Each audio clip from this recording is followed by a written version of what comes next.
Hey, it's your guy Tyrrell back with the interviews. In today's video, we're going to analyze Atletico Madrid midfielder Thomas Partey and break down his strengths and weaknesses as the Ghanaian midfielder has been linked with a move to the Premier League. When we break it all down and we do look at the board, first we're going to look at Atletico Madrid's shape.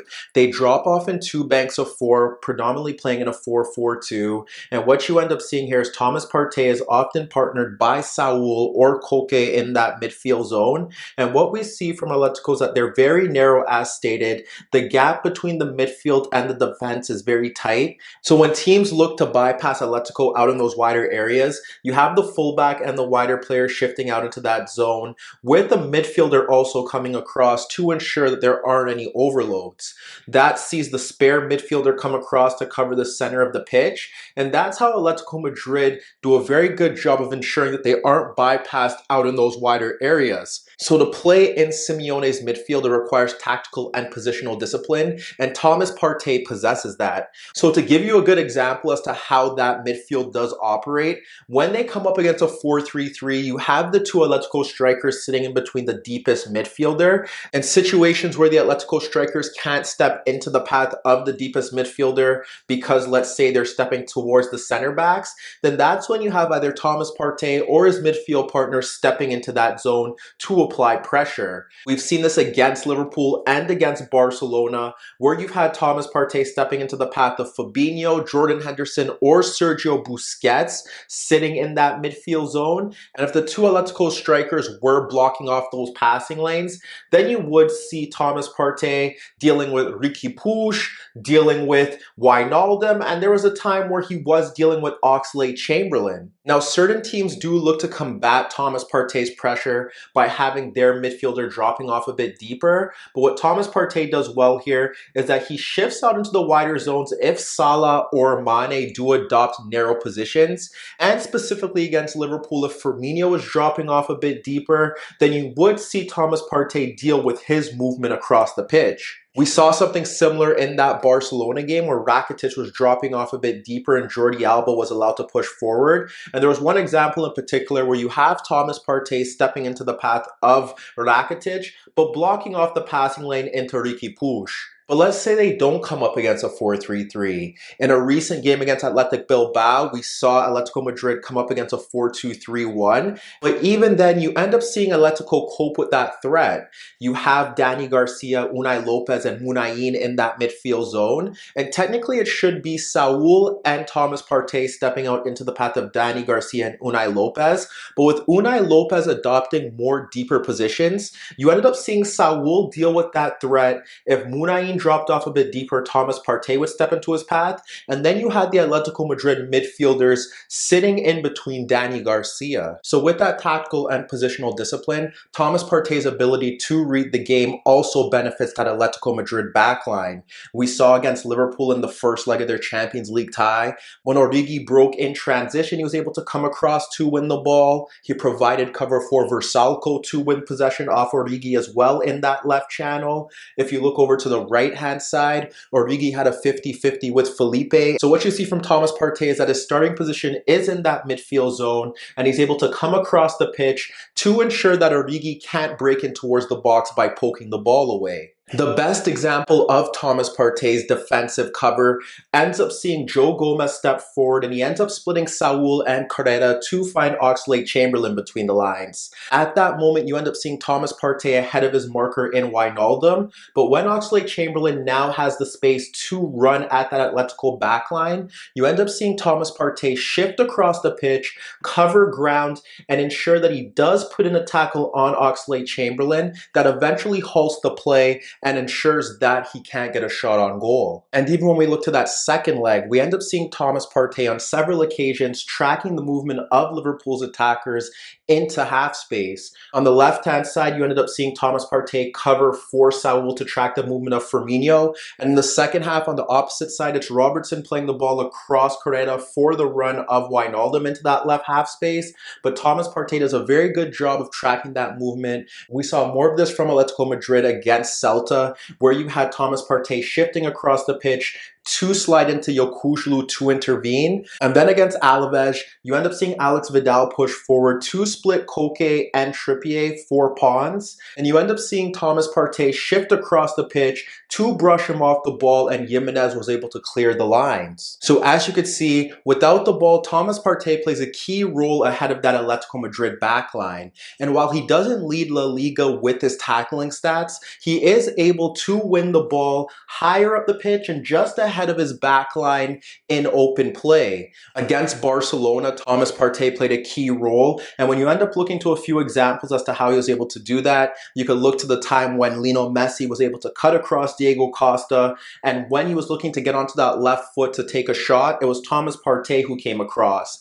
There was a time where you had Riqui Puig and Busquets trying to play a 1-2 to bypass Thomas Partey, and he was able to read that play, step in, and make the appropriate tackle. And even if you assess Thomas Partey's ability to win the ball higher up the pitch, you have Yuri running across Correa and playing the ball across Arias into the path of Munayin, but it's Thomas Partey stepping into his path to win the ball and help push Atletico Madrid forward. However, while Thomas Partey is guilty of rushing passes when he tries to play a bit too quick, you can say that from a deeper position, he does have the ability to play balls over the top and break defensive lines. From a deeper disguised Koke free kick, Thomas Partey was able to play a long ball over Alexander-Arnold for Trippier breaking into right half space. If you look to the latter stages of the game against Athletic Bilbao, you end up seeing Thomas Partey dropping to the right of Savage to pull out Sansé, and he ends up clipping a long ball over Inigo Martinez and Unai Nunes for Correa breaking into right half space, but he couldn't find his teammates.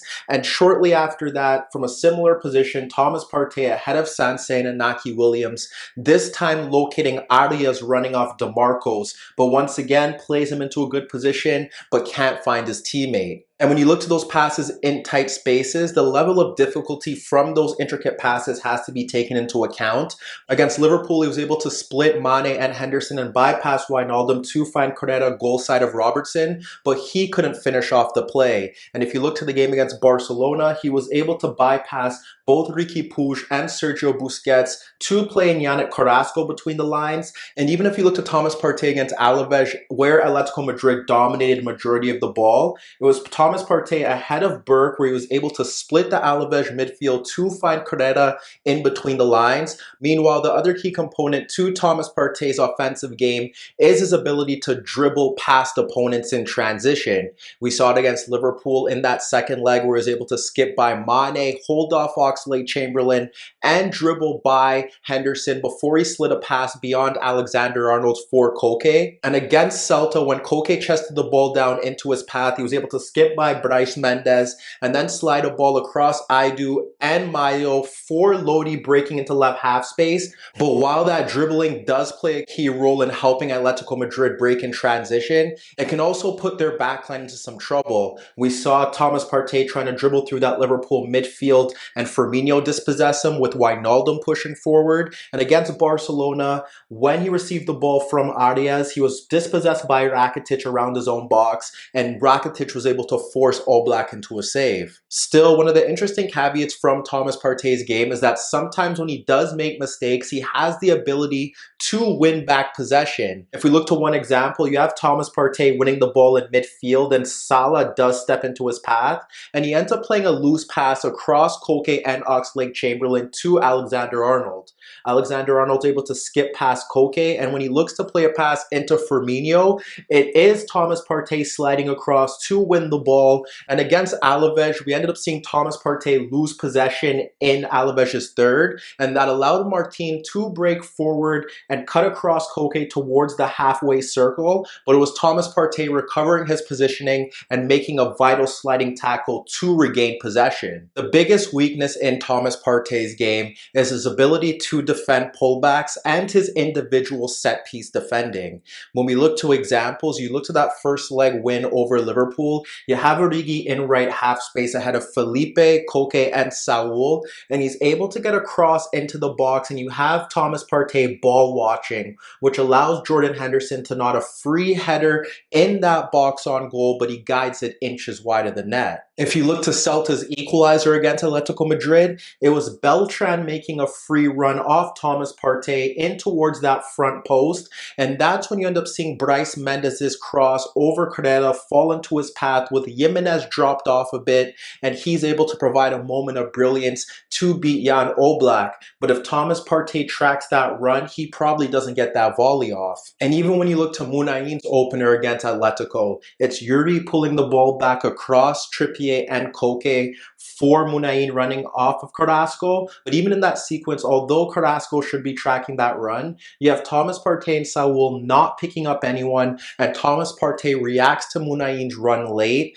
and that's how the deflected effort beats Oblak. And the other area of weakness is from set pieces, and we saw Liverpool try to exploit that when they did play Atletico Madrid. When you look to one example in particular, it's an Alexander-Arnold free kick from the right channel to that back post where Thomas Partey simply loses the movement of Firmino running off his back, and from point blank range, Firmino should have scored, but Jan Oblak once again rescued Thomas Partey's mistake.